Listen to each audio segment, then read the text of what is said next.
that traditional push marketing strategies, spend more on ads or send more emails, send more DMs, make more cold calls, they're becoming less and less effective. PwC ran a survey recently where they asked about 500 business execs, how much of your audience highly trust your company? And 90% of them said that their companies were highly trusted. They surveyed the consumers, only 30% trusted them. Massive 60-point trust gap. If my shorts are doing well on YouTube, I should also try TikTok and Instagram with the exact same content. Common advice in my industry is just post. Just post the content. Terrible advice. Answer the question, why should people listen to me? I think if you answer that question, you unlock all the other problems that people don't buy unless they trust in you. And content is the best way to do that because it's free. Anyone can start to do it. You can reach thousands, tens of thousands, hundreds of thousands, millions of people within a matter of months. And it's like a 24/7 salesperson. Every time you put a high quality piece of content out, it's out there. It's an asset that's working in the background for you forever. So those are the three types: awareness, authority, and then... Hey, Sam, so good to see you. Welcome to our podcast, Edbound with Kinner. I am really looking forward to this one. Kinner, thank you for having me. I'm so happy to be here. Wonderful. You are in UK and, you know, I have a special relationship because I studied there, lived there for so long. And I know some of the best companies, agencies in the AI era are being built in the UK right now. So pretty excited. And you are, in fact, running one of the fastest growing agencies in the UK for the personal branding space. How would you like to pitch yourself if you were in a room full of entrepreneurs, investors, or your ICP? How do you do it? Yeah, exactly. So I run a company called Krogo. We're a personal brand agency, and we work with founders, CEOs to help them become thought leaders in their industry, the go-to thought leader. Now, typically that involves positioning them as the founder, the CEO, maybe the leadership team, as people of authority within the industry, people that have credibility to speak around the industry and to build a business in their industry, amplifying that knowledge, their ideas, their expertise to millions of people through things like content, podcasting, PR. And then we help them convert that into maybe it's investment, maybe it's new customers and clients, or simply just opportunities for them to build their network. So those are kind of the three things we do: position, amplify, and convert to help people become thought leaders. And really build an audience, establish authority, and build a network of people that they can leverage. Wow, that's precise. So I love the three words that you say, convert. So can you say those again? Because it's such a concise bit. Position, amplify, convert. And position, amplify. Yeah, exactly. We've built that model over 250 odd clients. We noticed that all of the most successful ones we had did those three things in order, right? And sometimes there's a temptation to maybe skip the positioning piece and go straight to producing content or getting on podcasts or whatever it is. But if you don't have really strong authority positioning in place, well, you're missing an opportunity and people have no reason to listen to you. Yeah, that's so profound. LinkedIn, is it the main, let's say, playground where you make this happen? Or do you also mentioned PR, but is LinkedIn, if I'm right, because, when you deal with corporates, entrepreneurs, I think it's the best social platform right now to grow. So am I right in saying so? Or do you also look at other platforms? You're absolutely spot on. We do look at other platforms, but LinkedIn is 9 times out of 10 the place we'll go to first and should be for pretty much every entrepreneur, in my opinion, because of the nature of the platform. It's accessible, anyone can start, and it's just so rich in opportunities, so many people that you can reach from a business point of view. I think it has advantages over every other platform. So it's pretty much always the first platform that we'll go to with our clients, for sure. Wonderful. Now, I've heard time and again from investors and entrepreneurs who are kicking ass, globally. Personal brand is possibly the most powerful thing that you could do for your business, even if you're kind of trying to build a bootstrapped company or you're planning to raise hundreds of millions of dollars. I think let's start with your viewpoint on why are personal brands so important. Let's think from the perspective of, let's say, mid-sized companies or people who have raised Series B maybe or Series A, and now you have to pitch to them or just tell them about personal branding. So how do you tell them? Yeah, I think, look, like over the last 10 years or so, every industry has become more competitive. Technology, AI, social media, the internet have all made every single industry more competitive, more accessible. At the same time, consumer trust has eroded. And actually, PwC have been studying trust for a few years now. They ran a survey recently where they asked business execs, I think about 500 business execs, how much of your audience do you think highly trust your company? And 90% of them said that their customers were said that their companies were highly trusted. They surveyed the consumers, the customers of those companies, and only 30% trusted them or saw them as highly trustworthy. So there's this massive 60-point trust gap between how much business owners think they're trusted and how much they actually are.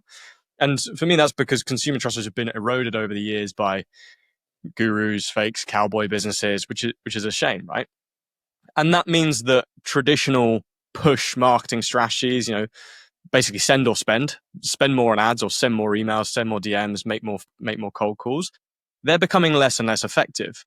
Now, of course, I'm not saying they never work. Of course, they do in some circumstances. But if you think about a time where you made a significant purchase, you spent a significant amount of money, or it was to solve a significant pain point, you probably didn't buy off one ad or one email. You spent time consuming content, understanding the industry, understanding the different service providers, maybe comparing them, reading reviews. So as consumers, we're now far more considerate. It's the same for talent and it's the same for investors. Before you apply to work in a role, before you interview, or before you decide to invest in a company, you're doing your due diligence, right? And I think that's massively increased. So this kind of send or spend attitude doesn't really work anymore. But at the same time, we've always had this innate trust in humans. So this massive trust gap that exists that PwC is studying can't be bridged by sending or spending more. The only way we can bridge it is through human to human trust. And we've had this trust since as long as we've existed. We are, ingrained to trust other human beings. Just in 2025, you really have to earn that trust. Whereas in the 2000s, you maybe didn't have to work so hard to earn that trust back.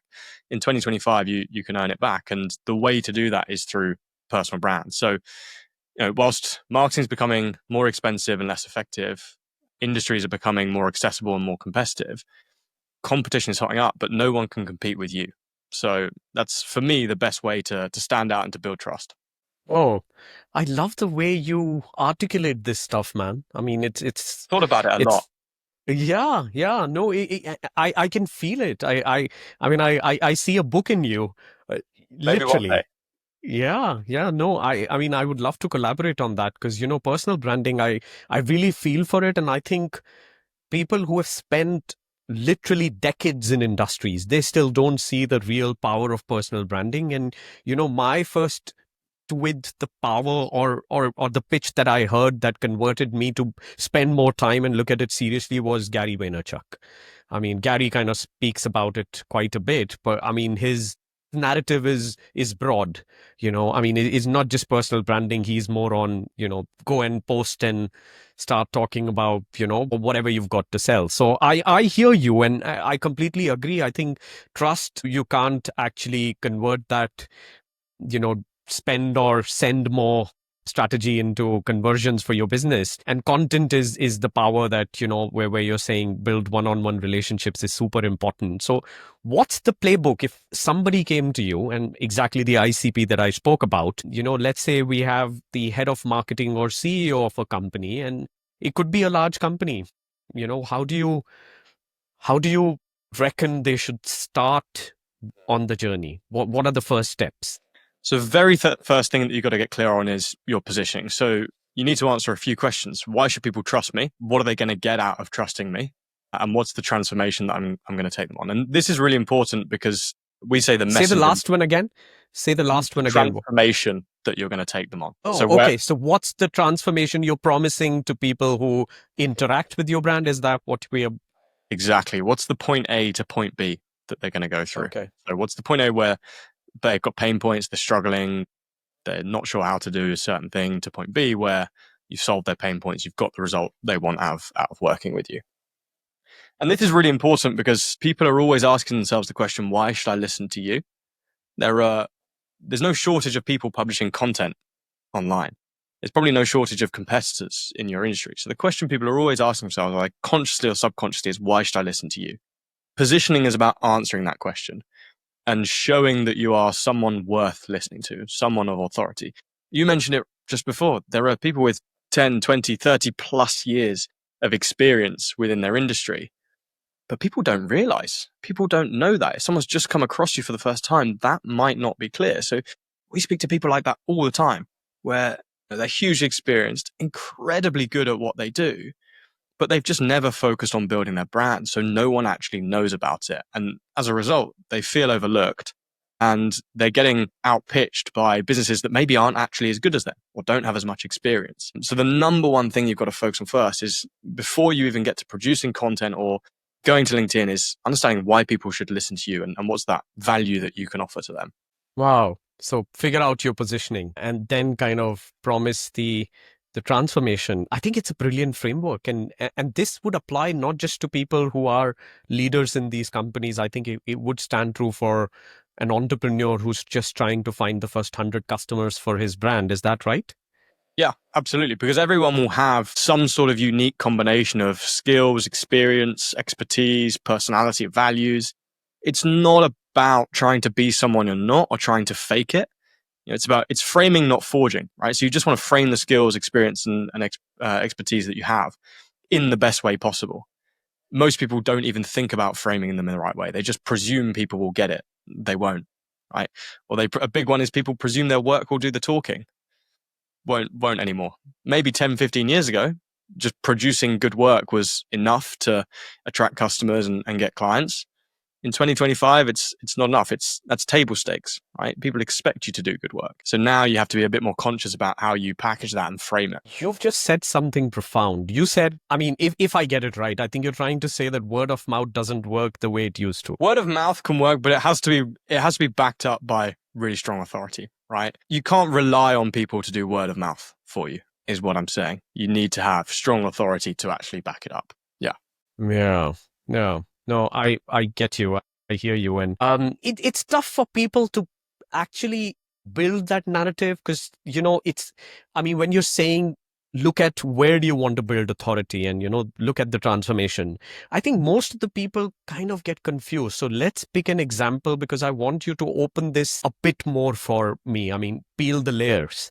Let's say somebody's running an AI company for making videos, and there are so many of those, there are possibly 150, 200 companies that offer you the same thing. What could this guy position himself as, and how would he promise the transformation? So let's go through this practical example. Okay.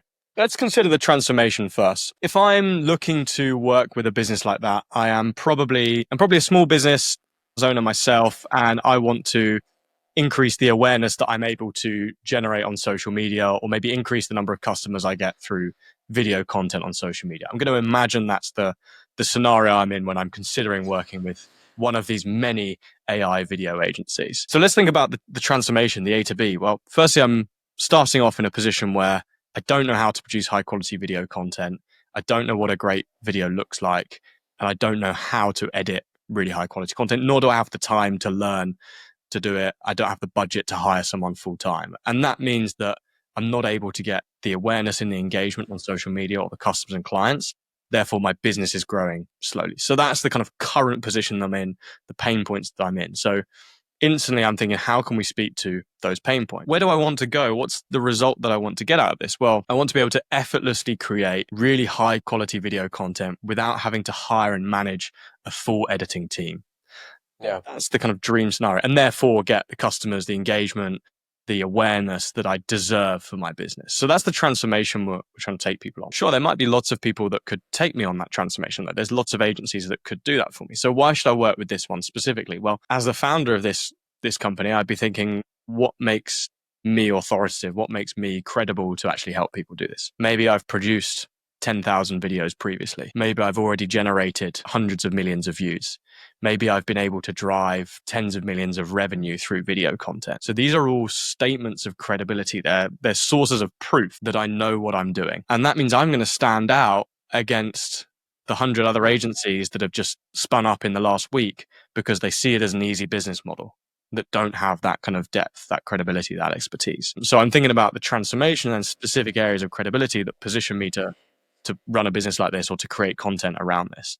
Now, if I was running one of those businesses, the thing I'd be thinking about is what can I offer that is not commoditized? The actual editing of a video, there are so many people doing exactly the same thing there. So can I add some sort of strategic guidance in? Can I add a layer of AI that helps you script the perfect video? rather than just editing it. So that's an area where you can add some more authority rather than just basically replacing the time and being the editor. You're now acting as strategy as well. So that becomes more valuable. So as the leading business in this space, I'm thinking about those sorts of things, the transformation, how I can use my authority, how I can leverage that area of expertise and the credibility that I have. So he has to basically innovate and differentiate, to look different because, red oceans are not an easy thing to cross, right? I mean, it's tough. So I get what you're saying. And I think this was really helpful, fantastically explained. And I kind of understood. And I think people listening to us would get the idea how somebody could, open it up for themselves and position themselves. Now, what's the next step? So somebody has decided that this is what they want to be doing. This is what the transformation, what do they need to start doing? I mean, do they plan a calendar or, what? I know you have some frameworks that you talk about. I mean, our ACC content framework and certain other things. So how would you recommend the next step to someone? Yeah. So content is a great first step to then get that authority in front of as many of the right people as possible. So now that you've got the position, you've got authority, you've got the foundations in place, you need to get customers, you need to get clients. And the way you do that is firstly, you've got to reach more people. So having a greater pool of people that knows who you are is only going to help with this, right? The first step to getting a customer is they have to know you exist. So that's the first thing. You then got to build trust with them because again, people don't buy unless they've got trust in you. So you've got to build trust with them and then you've got to provide opportunities for them to convert. And content is the best way to do that because it's free. Anyone can start to do it. You can reach thousands, tens of thousands, hundreds of thousands, millions of people within a matter of months. And it's like a 24/7 salesperson. It's working round the clock for you. Every time you put a high quality piece of content out, it's out there. It's an asset that's working in the background for you forever. So you've got those three objectives. You need to get in front of new people, build trust with them and convert them. Those are the three content types everyone should be posting. So you need to post some content just to build your awareness. You're not worried about getting a customer here. So you don't need to try and convert them in every single post. You just need to get in front of more of the right people, the people that are going to become the customers, clients, the investors in the future. Once you've done that and you've increased that pool of people that know you exist, you also want to be building trust with them because having lots of people know who you are is nothing if they don't trust you, right? So you've got to start building trust with them. And that's where you might share more educational content, maybe more niche specific content that proves your expertise. Once you've got an audience of people that know who you are and they're starting to trust you, final thing that you've got to do is provide opportunities for them to convert. So you might then share what we call conversion content to basically build trust and get people over the line. So that might be things like case studies, it might be lead magnets. And these are the sorts of things that nudge someone that's probably on the fence. They're interested, they know you solve the problem. They just need that little bit more proof or a little bit more expertise. This will nudge them over the line to becoming a lead or a client. So those are the three types: awareness, what we call authority or consideration, and then conversion. Okay, so run the full funnel. I mean, that's a classic funnel, right? Exactly. Let's go back to the example of this video guy, right? I mean, who's converting people. His goal is to get people to buy into his promise. And you established the authority and transformation. So let's hear out if he had to build content. I'm sorry to be putting you on the spot here because I know, I mean, when you consult, you take maybe through, a little while to set these up. But I mean, we just want to see if there's another example, you could pick that up. But if this one works, let's hear it, how this guy would structure his content for the 3 steps of the funnel. Yeah, this one works. So AI video agency helping small business owners, let's say. The first thing I need more small business owners that probably don't have a team or the budget to hire a team to know I exist. Now, if I need to reach those people, I just want to talk about things that interest those people. Don't overcomplicate this.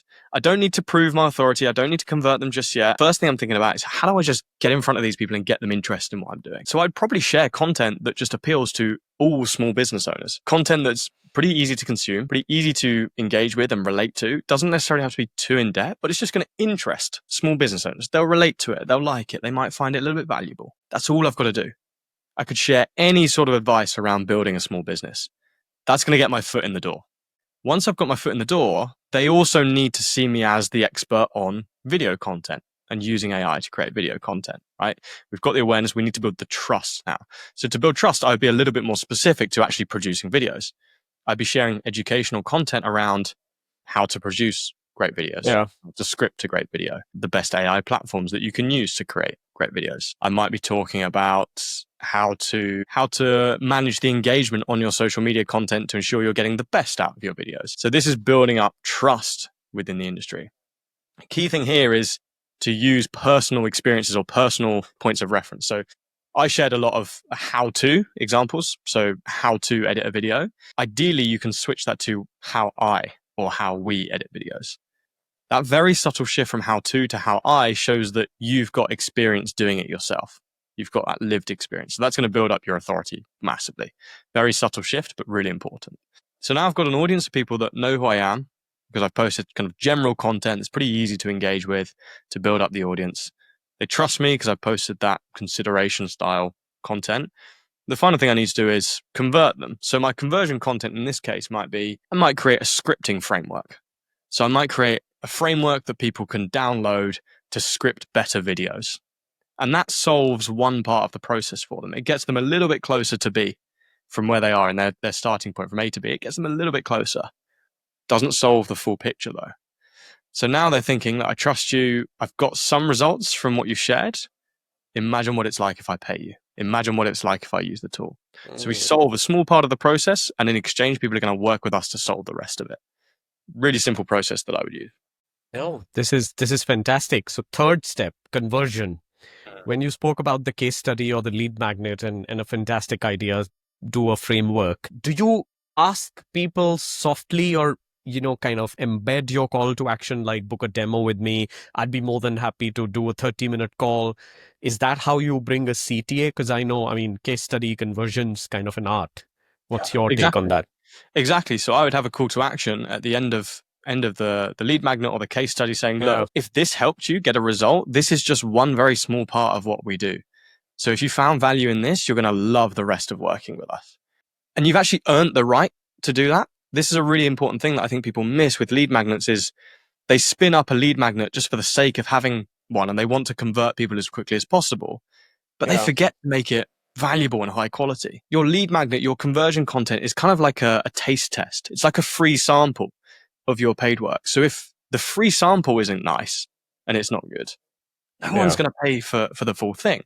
So you've got to make sure it's really high value. And if you do that, you earn the right to offer to help them further. And that makes the buying experience really nice for your customers. It maintains your authority throughout.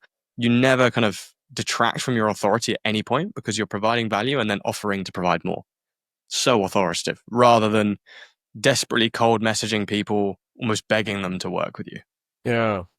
No, this makes total sense. And I love the way you've kind of structured the 3 steps and with examples. So let's get into the tough bit here where I know there's a bad, let's say a gorge, sort of a valley that so few are able to cross. Because I know when people start with this, a lot of people are like, they've got 2,000 followers. They started putting out lead magnets, but 3 people really asked for it.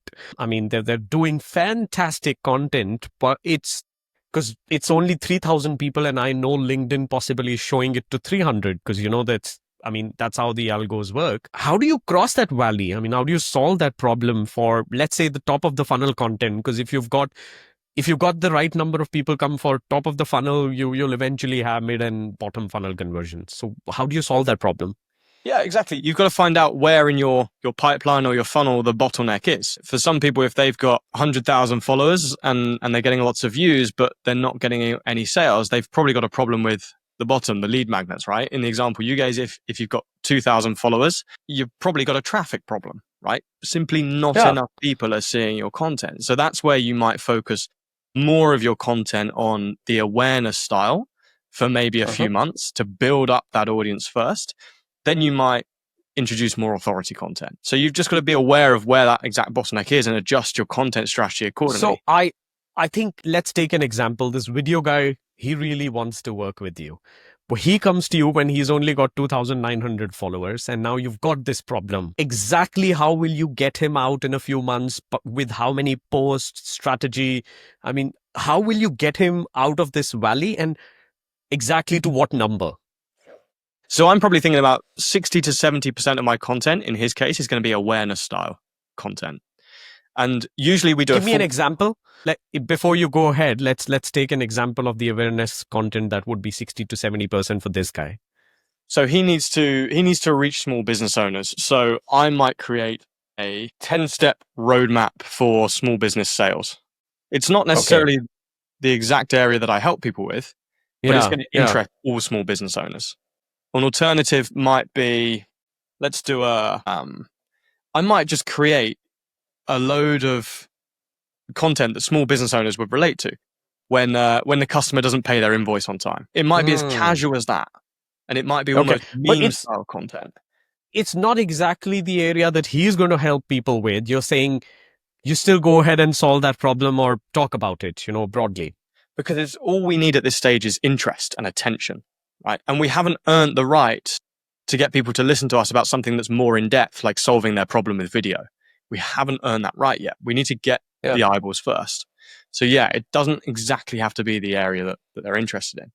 We might give them just general marketing tips, maybe not as specific to video. Again, that's going to increase the attention, the awareness that we get. Usually for maybe a slightly bigger account, we might do a 40-40-20 split. So 40% awareness, 40% consideration, 20% conversion. For this person who's maybe got 2,000 followers and they're just not getting the traffic they need, maybe we'll increase the awareness content to 60-70% for the first few months, because that's What's the 100? What's the number of 100%? I mean, if you onboarded the guy first month, how many posts are we going to kind of really put in, and what's exactly the number goal that we are chasing here, or is that an accident that we might stumble upon? Like, as in, how often should they literally be posting? Yeah. How often they should be posting, and what's the end goal? You mean, I mean, my point is, if they want to get to a certain traffic, what should be the number of postings that they should be doing, and what's that number for the traffic? So for LinkedIn, I recommend 3 to 5 times a week is a good number of times to be posting. If I was really low on followers, I'd start at 5 times a week, because it's extra opportunities to increase the number of people that know I exist. Once you go beyond probably 7 times a week, firstly, it's unsustainable for most business owners, but also there's diminishing returns. So 5, if I was just starting, would be the sweet spot that I'm aiming for. And if I'm starting on really low followers, probably 3 of those are going to be for just purely for awareness. And then I might have 1 for building authority and 1 for conversion. Over time, as I build my audience up and I'm starting to get more and more followers, I probably want to introduce a bit more authority content. Because what I don't want to do is get to 10,000 followers, 20,000 followers, and have nice numbers on my LinkedIn posts and lots of engagement, but no one's buying because they don't actually see me as an expert. Yeah. That's a problem I see a lot of people have. What kind of an audience would you be able to build if somebody kept doing that for 6 months, posting 5 times, starting from a 2,900, 3,000 follower count? Where do you see they could get?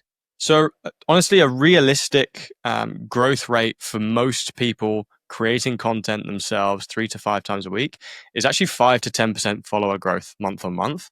That's a general average that we see across account, which is not huge.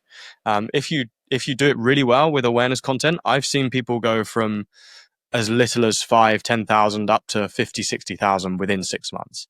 If you really nail the content. Yeah, that's awesome. And that does not include any ad spend. Are you saying that's pure organic? Ad spend, yeah, exactly. How often does that happen? I mean, is that rare? Like you've got to be one of the top 1% that really commits to it. Like I won't dress it up and explain and say how easy it is, right? It will be difficult and you'll have to really commit to it. But I've seen a number of accounts do it previously. If you're below 5% month on month follower growth, you've really got a problem that you need to, you're not producing quality content.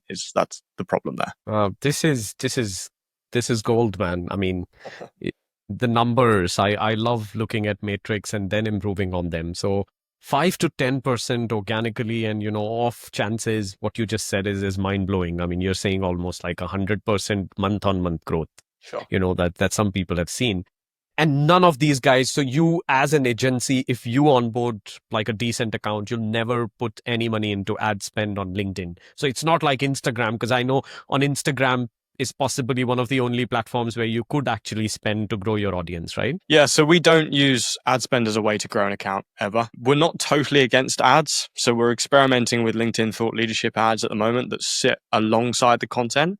Small budgets, but highly targeted. But yeah, we never use them as a purely awareness tool because the organic reach is far better anyway.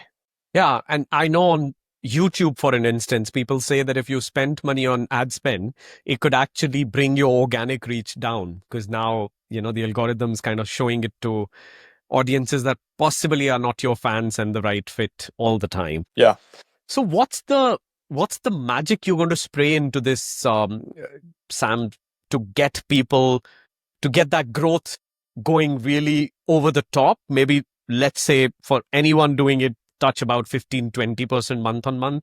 What's the magic formula there to create content? Now, I know you've mentioned about the formats, like not exactly the formats, but the buckets, you do the funnel based content. So what's the magic formula there? What would you recommend in terms of a framework?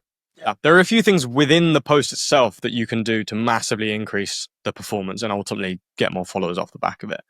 Number one is share contrarian ideas or uncommon opinions. So if you're saying something that everyone else is saying or has been said 100 times before, there's no real pull to engage with it.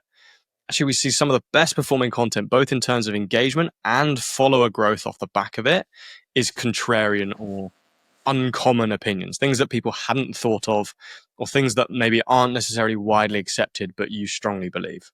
Because it's almost like a pattern interrupt. People aren't used to seeing it. And it creates conversation in the industry. You get more people commenting because they either agree strongly or they disagree strongly. You get people reacting more to it because it's actually sparked a thought in their mind. People remember it more and therefore consume future content that you put out more. So contrarian or uncommon ideas is one really, really good way. So I'd Do you encourage have an anyone. example? Do you So have anything that comes to your mind? common advice in my industry is just post. People say, just post the content. I think that's terrible advice.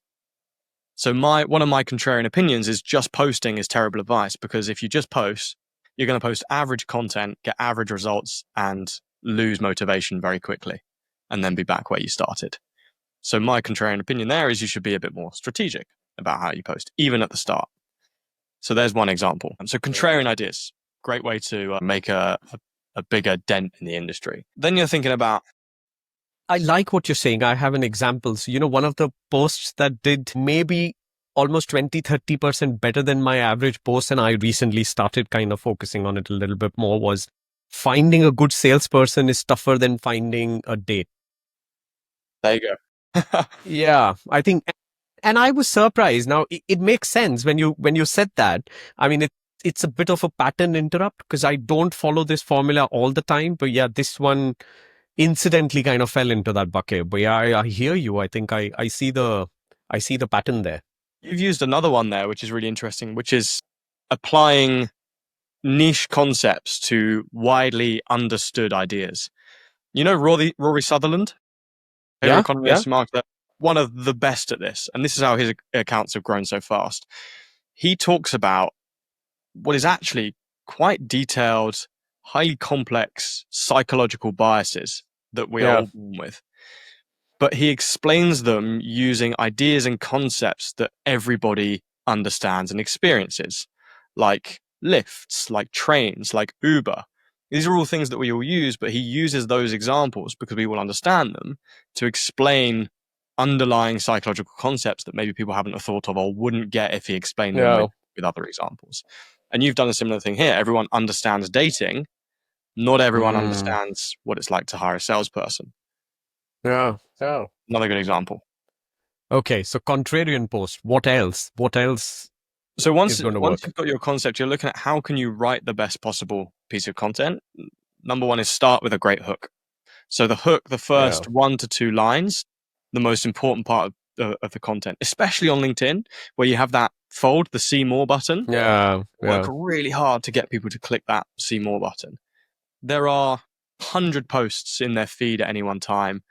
They've got ads, they've got notifications, they've got messages, kids are crying in the background. There's all sorts of different stimuli, right? So we have to work really hard to get them to pay attention to us specifically. And the hook is a big part of doing that. Okay, so if you can get them to read the first 2 lines and be compelled to click that see more button and read the rest of it, you've got them. They're engaged. But most people don't get that initial piece of attention because their hooks are weak. So they maybe have a good idea, they have lots of value to share, but they're not introducing it in a way that captures attention.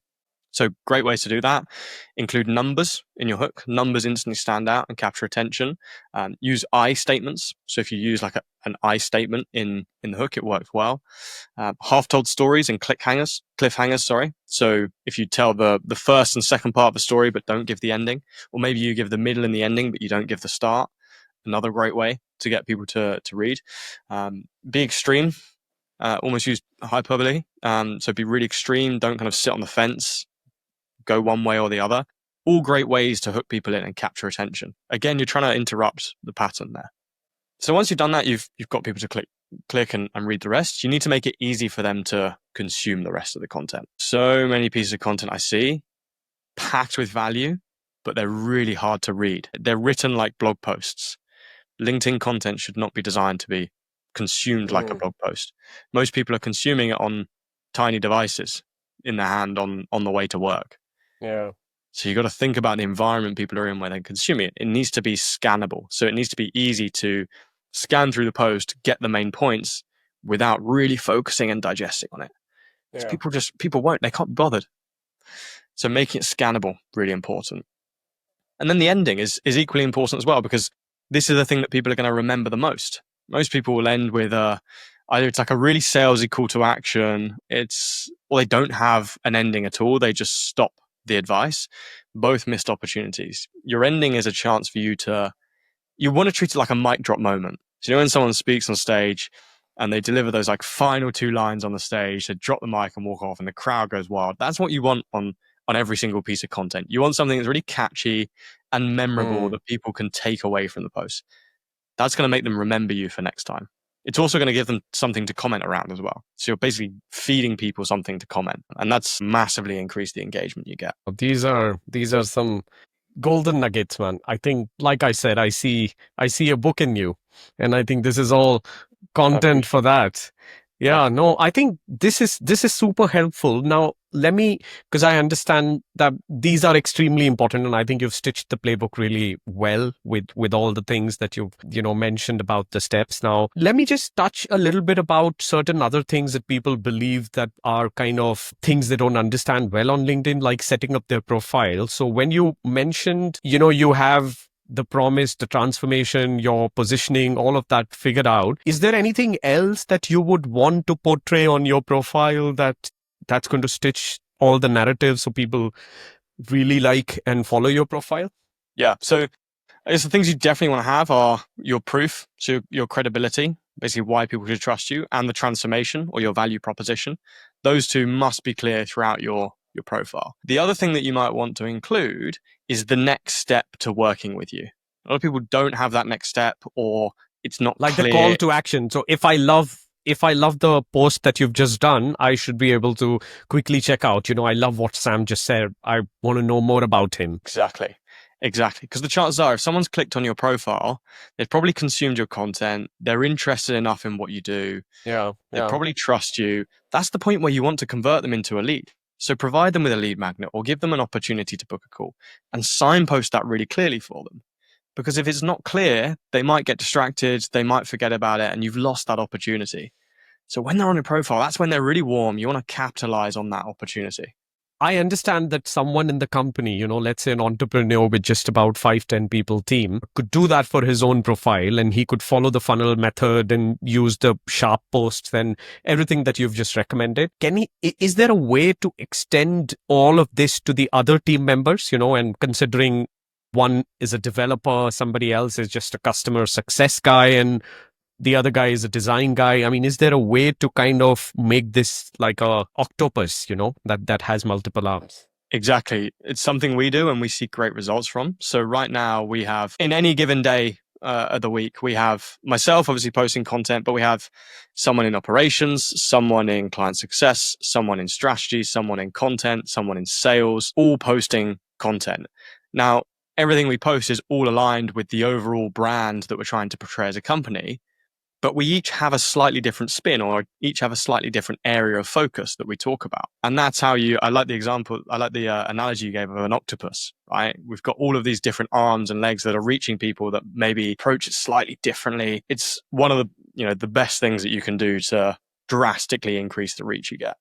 Yeah, and I mean, it multiplies your impression rate. So if you're getting, let's say, 20, 30, 50,000 impressions, you multiply that. And I mean, that's what everybody's kind of looking to. Exactly. Now, I know that if we could all work with you, we could kind of amplify and apply these playbooks really well.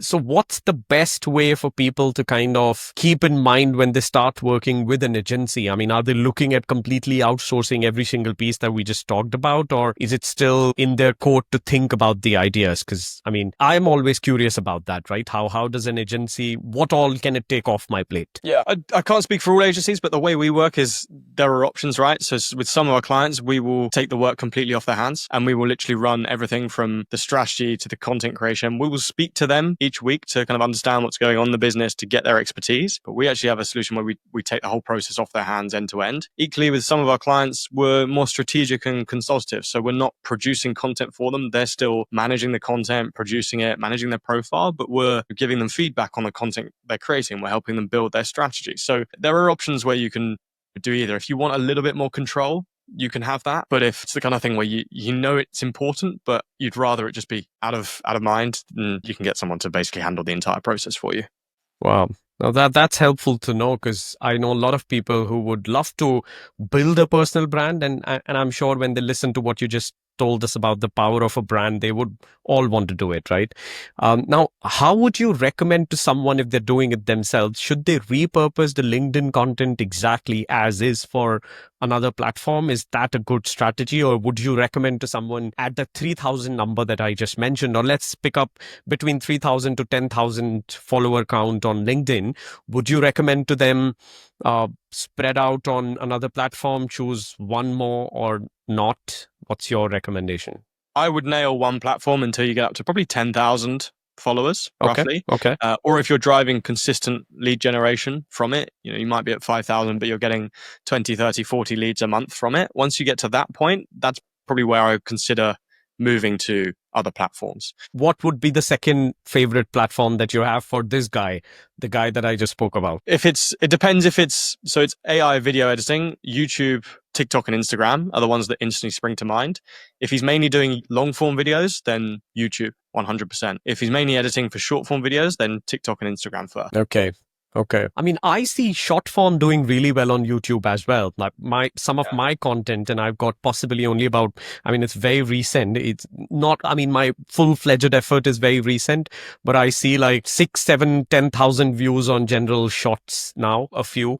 I have had a few which have had like 100,000 views type of numbers as well, but very few. So are you recommending if my shots are doing well on YouTube, I should also try TikTok and Instagram with the exact same content? I think that would be a wise move because it's low effort for potentially high returns. That you can post that same content on other channels. Sure, it might not be perfectly optimized for TikTok and the culture on TikTok, but for the effort it takes, the potential results off the back of it makes it well worth it. Yeah, because I mean, what I'm seeing on Instagram is just surprising, and I think that could be a mistake that we did. But if one shot's done 10,000 views on YouTube, some of them would just do 500 or 300 views on Instagram. Yeah. So that's kind of, the science of understanding different platforms. I think people could do PhDs on those now. It's gone so deep, right? Yeah, exactly. So, I mean, by repurposing directly, you're not going to get that nuance of each one. But again, for a busy business owner, the amount of effort it requires for the potential results makes it worth it. Yeah, no, makes total sense, man. Now, coming to AI, how much of AI would you recommend? I mean, anybody trying with this GTM strategy or personal branding, and I call it like a master GTM strategy because what you've just mentioned could just amplify your number of top of the funnel to even conversions and demo booking rate for any platform or any service multifold. So how much of AI would you try and sprinkle on somebody starting out at the 3,000 number? I'll tell you what not to do. Use AI to write an entire post end to end because it will not be optimized for LinkedIn. It will read more like an SEO article. It just will not be good and it will not perform on LinkedIn. What you can use it for is streamlining ideation, synthesizing thoughts or articles down into slightly easier to comprehend concepts, structuring out posts potentially. Writing end to end, I've seen people do it, does not work, especially if you're new to the platform and you don't really understand how content works. it's not going to work. I'm kind of at the stage where I don't do it loads, but I can just about get a ready to go post for LinkedIn using solely AI. But that's after 5 years of understanding the platform, Yeah. producing tens of thousands of pieces of content. Most people, it's not going to be a high quality piece of content, and it's going to reflect badly on them. So I would recommend using it for ideation and planning, maybe writing out some parts of the post, but not for producing end to end pieces of content. Okay. No, that makes sense. That makes sense. Now, if you had to give one piece of advice, a single piece of advice to someone you just met at a party and you know they're struggling with their GTM, a new entrepreneur who's just possibly started, what is it going to be? What are you going to tell this guy? One single piece of advice that you could give. Answer the question, why should people listen to me? I think if you Ah, answer that question, you unlock all the other problems that you will potentially face. I think you'll at least help in solving those. yeah, that's profound, man. All right. Now, that was fantastic. I loved it, Sam. Thank you so much for freely sharing all of that knowledge that you've gained over the years. And I mean, I'm going to send a lot of people your way. I'm going to recommend this to a lot of my friends. I know people who are at different stages. But, here is something I really think that we should explore together. I think the book on personal branding, I've not found a good one so far. And I'll tell you why I feel it should be done is because, the platform that I've been running for the last few years, it's called Nourish, and we've catered to about 1.5 million users across 50 countries. So our platform has been used by like Grammy Award winners to, singers in the movie industry to, let's say the celebrity chefs you see around the world to entrepreneurs, all using it mostly with their personal brands and selling content or memberships, right? So I understand a lot about what you just mentioned about. I mean, not just from, I mean, most of the people who used my platform were already doing really well in terms of their personal brands, but the stages after that to convert and have CTAs and make that money. So my platform helped people make about $50 million in the last 3 years plus, all through tech, the websites and academies and content engines that they build. So I would love to explore the idea of, kind of doing this with you because I've had a really good publisher. I don't know if you know Penguin. Mhm. Penguin's kind of a decent one. We've had that conversation and I was kind of, really pushed by the one of the editors to kind of write one. But I've never, I mean, thought never crossed my mind that, how do you bridge these two? Because what I learned was all after the brands jumped onto converting and have CTAs to convert the traffic.